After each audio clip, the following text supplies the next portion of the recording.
我哋轉睇下其他消息。屯門皇后石污水處理廠發生故障，渠務署承認有9萬幾立方米未經處理嘅污水排出大海，影響所及屯門同埋荃灣14個泳灘，今日繼續關閉。有環保團體認為，雖然污染屬於短期性，但近岸嘅魚就可能受到污染。實習記者蔡子璇報導。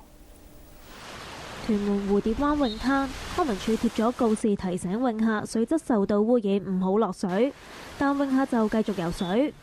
係啊，你睇到啲水都黑晒啦，往日好清啊嘛，今日黑晒。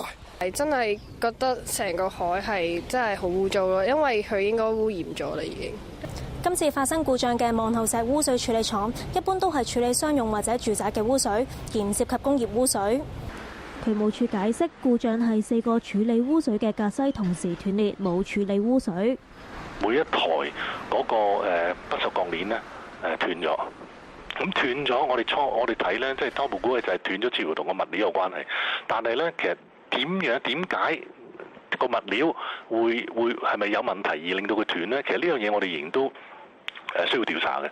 因為琴日至發生，我哋其實已經同承建商講咗，要佢1個星期內要提交份報告。有環保組織就話，直接排放污水會增加海水含菌量，甚至會污染近岸嘅漁獲。